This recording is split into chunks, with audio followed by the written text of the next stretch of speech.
Coming to the comparison of Indian work culture and Western work culture, in case of Indian work culture, the timing is strictly followed, whereas in the case of West, the timing is not strictly followed.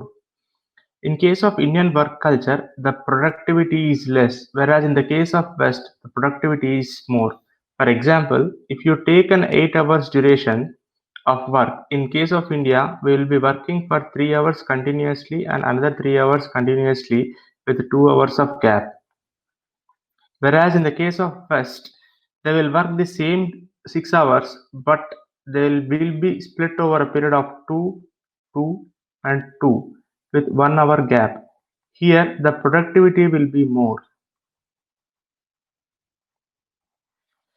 In case of managemental style, in case of India, there is strict hierarchy with superiors and subordinates, whereas in the case of West, the hierarchy is not followed.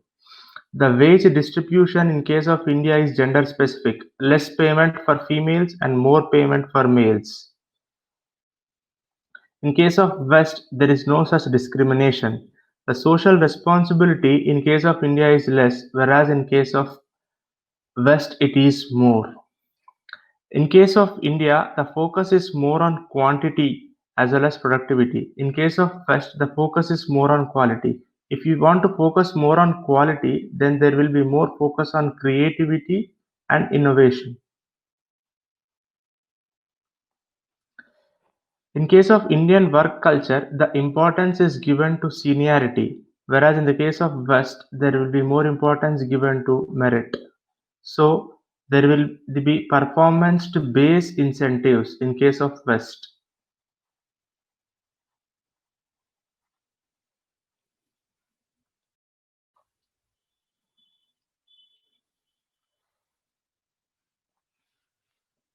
In defining a workplace, in case of India, the workplace means work, whereas in the Western, the workplace is defined by other extracurricular activities like swimming pool, gym.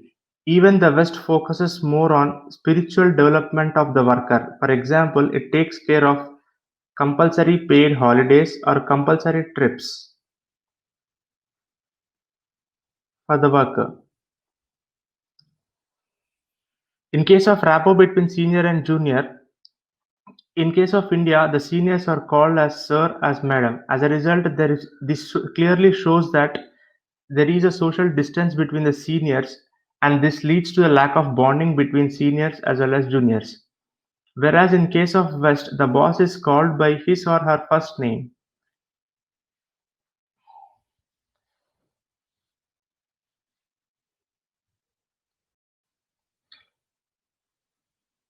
In case of work and family life balance, there is a clear-cut balance in the West, whereas such a balance is missing in case of India. In case of India, the family stress is clearly reflected at the workplace. As a result, it creates conflict not only between the worker as well as an employer, even within the family, it creates conflict between husband as well as wife. So, a proper work life balance is essential to lead a happy family at the same time in order to perform well at workplace.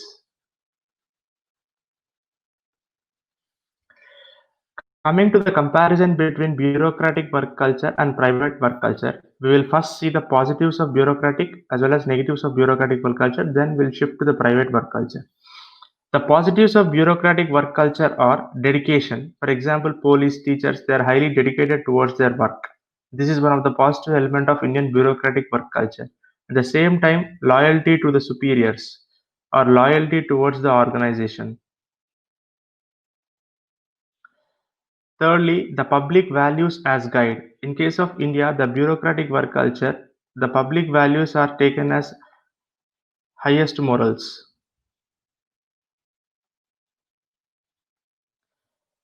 Compassion towards work. This compassion towards work creates a bonding between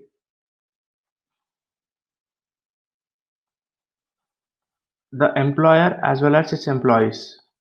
For example, in case of Tamil Nadu, a school teacher was transferred from a particular school to the another school. So the children of the school hugged this teacher and requested the teacher as well as the government not to transfer this teacher.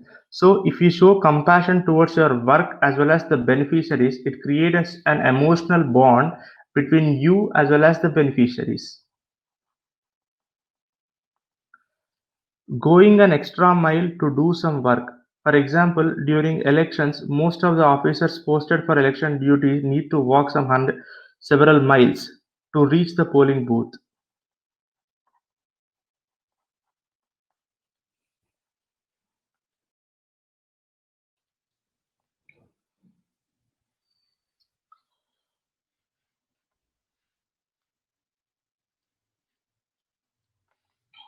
Coming to negatives of bureaucracy, the Indian bureaucracy is characterized by a rigid Weberian model. There is clear-cut rules, no scope for innovation or creativity. High degree of corruption, nepotism, groupism, on the lines of caste, creed, gender, religion. Conflict of interest.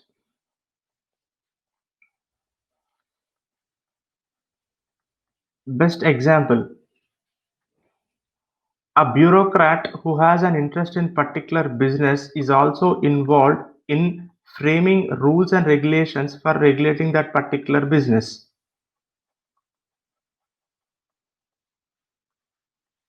For example, a minister for coal has also got a separate business where he deals with coal. If the same minister is involved in framing the rules for launching a particular tender for coal mining, then there is conflict of interest. Why? Because at one side his business is at stake, and other side is also involved in framing rules for regulating the same business. Abuse of authority.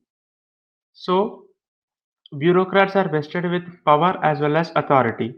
This power and authority should be used in objective manner as per the laid out rules and regulations. They should not be used in a subjective manner. No focus on individuality or creativity. Only focus is on hierarchy, or more importance is given to superiority. Lack of incentives for being honest. Honest and integrity is not rewarded. Treating juniors badly. Best example is Sahayak system in case of army. Complacency, lack of responsibility, lack of innovation, and monopoly in service delivery. Since only single office is involved in one particular delivery of service, then people have no choices. In that situation, it will lead to monopoly. Nothing but people have no choice but depend on that particular office. Routineness, slowness, complication of procedures. These are the negatives of bureaucracy. Coming to positives of private culture, in private work culture, there is stricter adherence to targets and deadlines. At the same time, there is also performance-based appraisals. More the performance, more the rewards. No emphasis on superiority, but emphasis on merit. At the same time, individuality and innovation is encouraged. Rather than promoting individual goals or individual benefits, more focus is on team spirit. Working and swinging together as a team is given more important in a private work culture.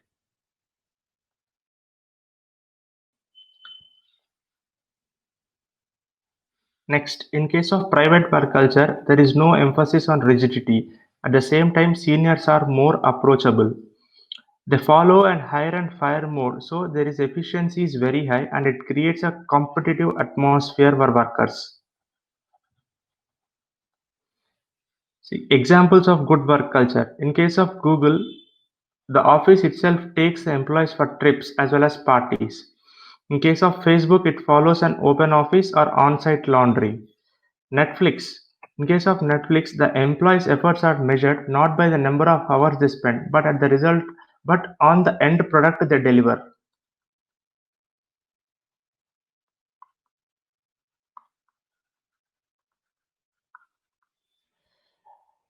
Coming to attitude towards work, first we will see why one should work. See, work is a means to earn one's livelihood. Secondly, work is a means for gaining a social prestige or status or authority. Most simply, the people who work in a society are more respected than the people who don't work.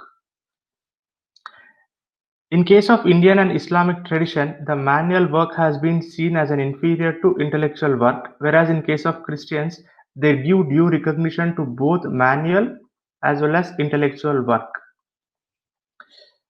When we do a work continuously for a long period of time, then our skills as well as our talents over that specific work will be honed, or our skill or talent of doing that work will be increased. If a person X continuously does a job D for 100 days, then he likely to gain proficiency as well as skill in that particular job.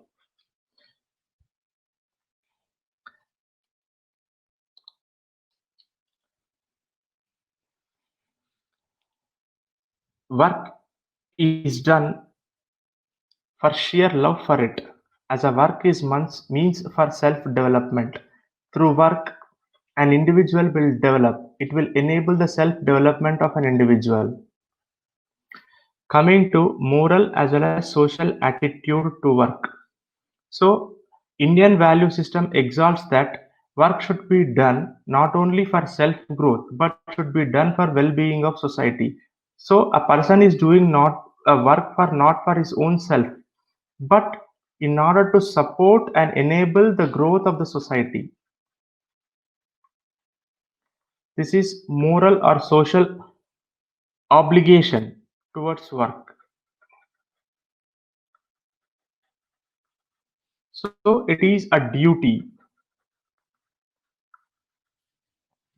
Coming to spiritual attitude towards work, a spiritual attitude towards work says that one should work even then he gains nothing from it.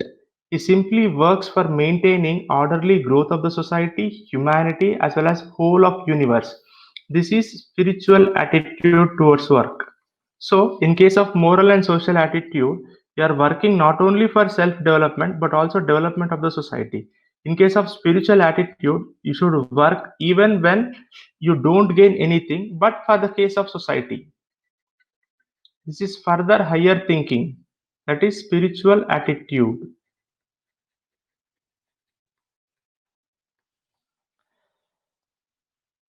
So Aurobindo says that make work as a means for inner spiritual rebirth. That is, work is worship.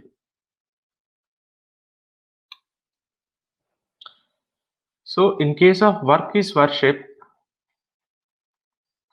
an individual performing his duty with all his caliber, integrity, and empathy itself is an highest form of worship of God. So this is the meaning of work is worship. So Aurobindo says that make work as a means for your inner spiritual development.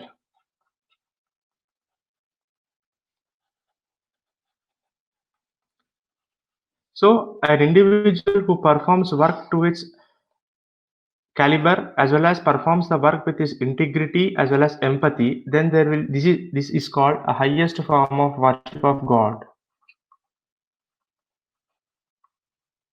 It will also lead to inner spiritual development. Look at this story. There was a king who ordered for the construction of a temple. After ordering the construction of the temple, the king wants to see the attitude of the workers. So he goes to the workers and asks a question: why are you working? One of the workers says that he is working for his family, and another says that he is working for passion. Whereas another worker says that he is working for his children, society, as well as a future generation. So the answer of the third worker represents not only a moral and social obligation, but also a spiritual attitude towards work. Here he is not only concerned for himself or his children, but is also concerned for the society as well as the future generations.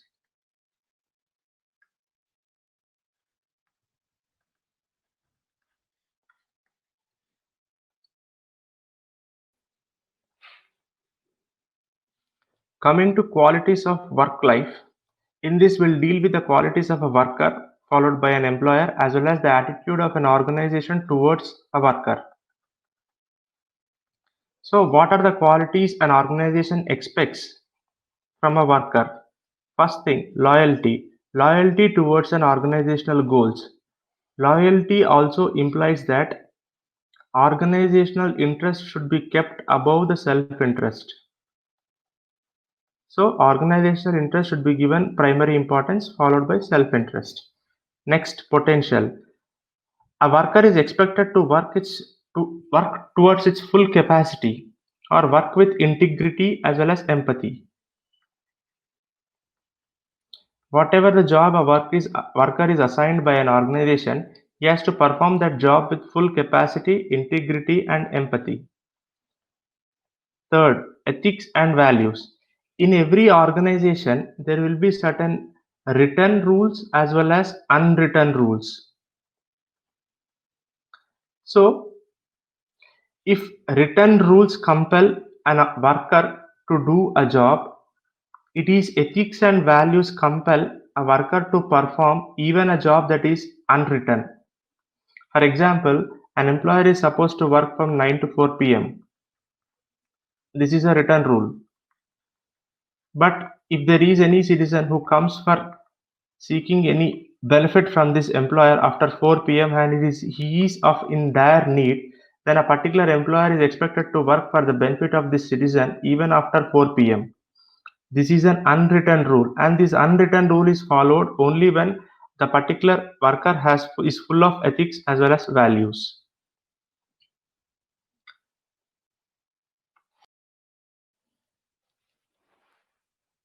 Next, highest level of discipline is expected from a worker towards an organization. Apart from this, values like trustworthiness, reliability, and dependability are the virtues necessary for people working in an organization. Now, coming to the qualities of an employer or a senior official. Every senior official or an employer is vested with power and authority. He exercises this power and authority towards his subordinates. Now he has the discretionary power of exercising this power and authority. He can exercise it in an objective manner or in a subjective manner. But a good work culture emphasizes on exercising this power and authority in an objective manner, in an unbiased manner.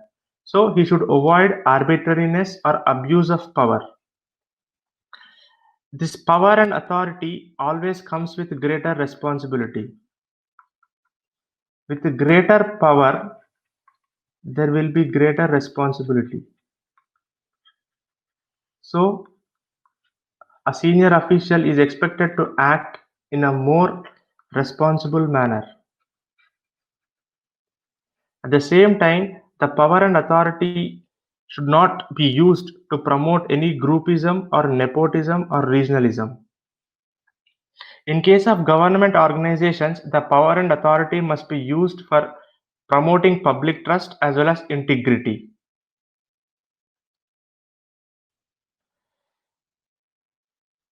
Work ethics also includes restraining for accepting any gifts from people who have employers or employee have an official dealing.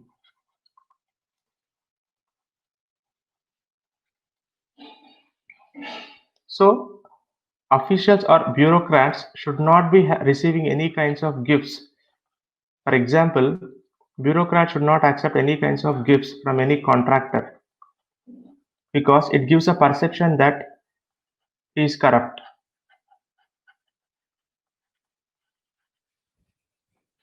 So his integrity will be questioned.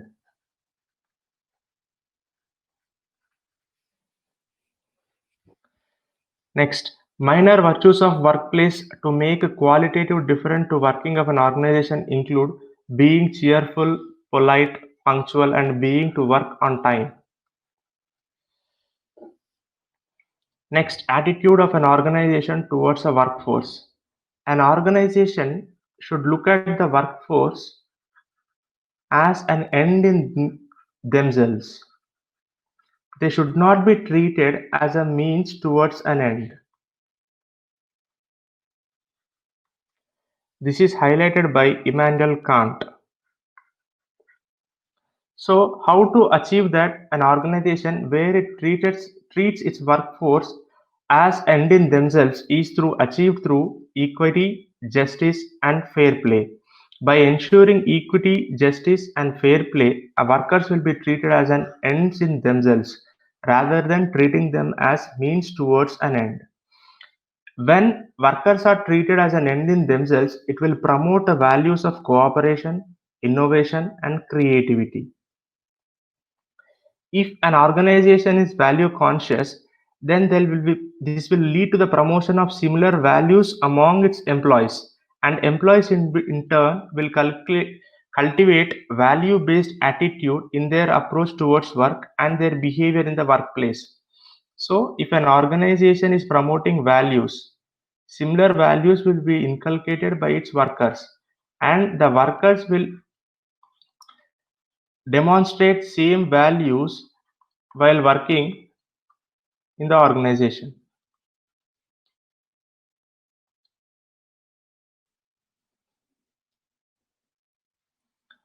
An organization to be successful on a qualitative basis,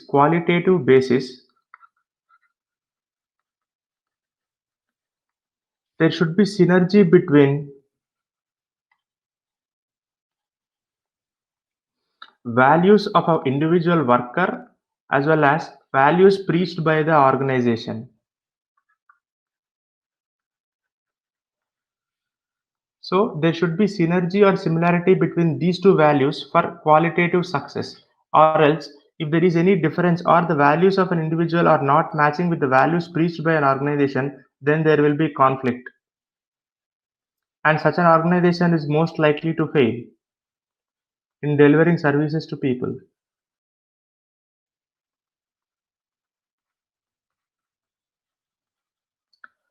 With this, we have completed the topic of work culture in ethics.